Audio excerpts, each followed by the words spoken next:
Iran தனது அணுசக்தி நடவடிக்கைகளை 5 ஆண்டுகளுக்கு நிறுத்தி வைக்க முன்மொழிந்துள்ளது. இருப்பினும் அந்த முன்மொழிவை நிராகரித்துள்ள அமெரிக்க தரப்பு அதனை 20 ஆண்டுகள் வரை நீடிக்க வேண்டும் என தெரிவித்துள்ளதாக நியூயார்க் டைம்ஸ் செய்தி வெளியிட்டுள்ளது. இந்த நிபந்தனைக்கு ஈரான் இணங்காமையால் பாகிஸ்தானில் நடைபெற்ற பேச்சுவார்த்தைகளில் இரு தரப்பினருக்கும் இடையில் இணக்கப்பாடு எட்டப்படவில்லை என அதில் மேலும் குறிப்பிடப்பட்டுள்ளது.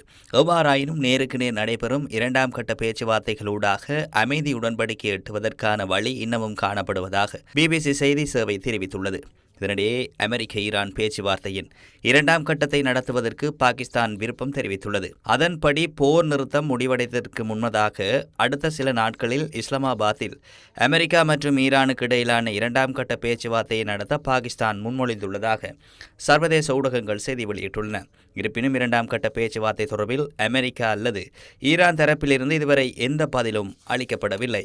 எவ்வாறாயினும் நேற்று வெள்ளை மாளிகையில் நடைபெற்ற ஊடகவியலாளர் சந்திப்பில் ஜனாதிபதி ட்ரம்பிடம் பல கேள்விகள் கேட்கப்பட்டன.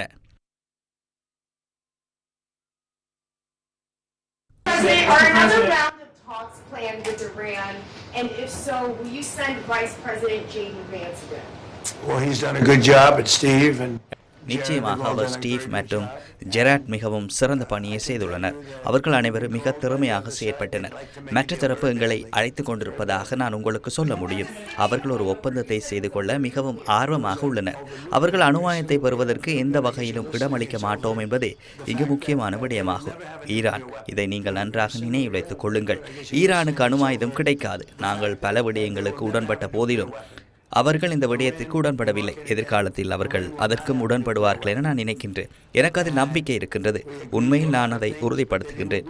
அவர்கள் உடன்படாவிட்டால் எந்த ஒப்பந்தமும் இடம்பெறாது. ஈரானுக்கு அணுவாயுதம் கிடைக்காது. அதே போன்று எமக்கு கிடைக்க வேண்டிய வளங்களை நாம் மீண்டும் பெறுவோம். நாம் அவற்றை அவர்களிடமிருந்து பெறுவோம். இல்லையெனில் நாம் அவற்றை கைப்பற்றுவோம்.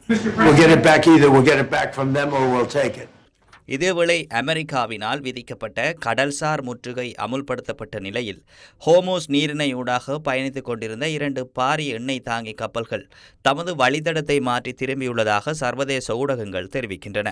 கடல்சார் முற்றுகை ஆரம்பமானதன் பின்னர் கப்பல் போக்குவரத்தில் ஏற்பட்ட முதல் நேரடி தாக்கம் இதுவாகும். ரிச் டாரி எனும் கப்பல் ஐக்கிய அரபு ராச்சியத்தின் சாஜா கடற்கரையிலிருந்து சீனா நோக்கி பயணத்தை ஆரம்பித்திருந்தது. இருப்பினும் புதிய சூழ்நிலையினால் அது நீரிணைக்குள் நுழையாமல் திரும்பியது. ஆஸ்திரியா என்ற கப்பலும் ஹோமோஸ் நீரிணையை நெருங்கிக் கொண்டிருந்த போது தனது பாதையை மாற்றியுள்ளதாக ஊடக அறிக்கைகள் தெரிவிக்கின்றன.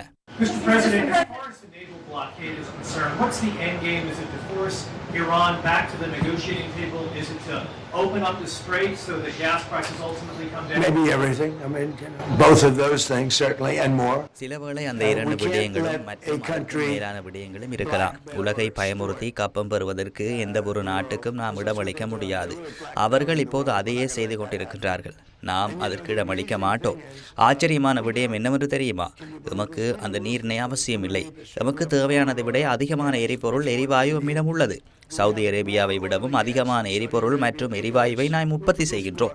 சவுதி அரேபியா மற்றும் ரஷ்யா ஆகிய இரண்டையும் இணைத்தாலும் எம்மிடமுள்ள அளவு அதிகமாகும். அடுத்த ஆண்டுக்குள் அந்த அளவு 2 மடங்கு ஆகும் என நான் நினைக்கின்றேன். எனவே அது நமக்கு தேவையில்லை. ஆனால் உலகிற்கு அது தேவை. நாம் பேசிக் கொண்டிருக்கின்றோம். இந்த நேரத்தில் கூட பல கப்பல்கள் சிறந்த எரிபொருளை ஏற்றி செல்வதற்காக நமது நாட்டுக்கு வந்து கொண்டிருக்கின்றன. இந்த பிரச்சினை விரைவில் தீர்க்கப்படலாம். இன்று காலை பொருத்தமான தரப்பினரிடமிருந்து எமக்கு அழைப்புகள் கிடைத்தன. அவர்களுக்கு ஒரு இணக்கப்பாட்டுக்கு வர வேண்டிய தேவை இருக்கின்றது.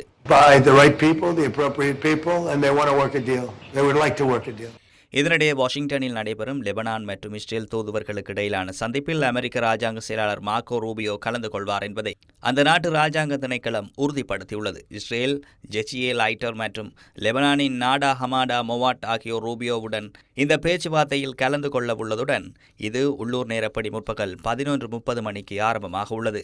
தெற்கு லெபனானில் நிலவும் மோதல்களை முடிவுக்கு கொண்டு வருவதே இந்த பேச்சுவார்த்தையின் நோக்கமாகும். மத்திய கிழக்கு பிராந்தியத்தில் போர் பதற்றம் தொடர்பில் தகவல்கள் வெளியாகி வரும் நிலையில் அமெரிக்க ஜனாதிபதி டொனால்ட் ட்ரம்ப் வரலாற்றில் முதலாவது அமெரிக்காவை சேர்ந்த பாப்பரசரான 14ஆம் லியோ தொடர்பில் வெளியிட்ட கருத்து தொடர்பில் உலக அவதானம் திரும்பியுள்ளது. அமெரிக்க ஜனாதிபதி தன்னை இயேசு கிறிஸ்துவாக சித்தரிக்கும் வகையில் ட்ருத் சமூக வலைதளத்தில் ஏஐயூடாக உருவாக்கப்பட்ட புகைப்படம் ஒன்றை பதிவேற்றிய பின்னர் அதனை நீக்கிய போதிலும் அது பலரின் விமர்சனத்துக்கு உள்ளானது. இதனிடையே நேற்று நடைபெற்ற ஊடகவியலாளர் சந்திப்பின் போது பரிசுத்த லியோ பாப்பரசரிடம் மன்னிப்பு கேட்பதற்கு தயாராக இருக்கின்றீர்களா என ஊடகவியலாளர்கள் ஜனாதிபதி டிரம்பிடம் கேள்வி எழுப்பினர். No, I don't, because Pope Leo said things that are wrong. இல்லை, நான் மன்னிப்பு கேட்க மாட்டேன். ஏனெனில் பாப்பரசர் கூறிய விடயங்கள் தவறானவை. ஈரான் தொடர்பாக நான் எடுக்கும் நடவடிக்கைகளுக்கு அவர் எதிர்ப்பு தெரிவித்தார். இருப்பினும் நமக்கு அணு ஆயுதங்களை கொண்ட ஈரானை அனுமதிக்க முடியாது. அணு ஆயுதம் இருந்தால் மில்லியன் கணக்கான மக்கள் உயிரிழக்க நேரிடும். நான் அதற்கு இடமளிக்க மாட்டேன். அவர் குற்ற செயல்களை ஒடுக்குவது போன்ற விடயங்களில் மிகவும் மென்மையாக இருப்பதாக நான் நினைக்கின்றேன். அவர் பகிரங்கமாக வெளியிட்ட கருத்துக்களுக்கே நான் இவ்வாறு பதிலளிக்கின்றேன். எமது நாட்டில் சட்டமும் ஒழுங்கும் இருக்க வேண்டும்.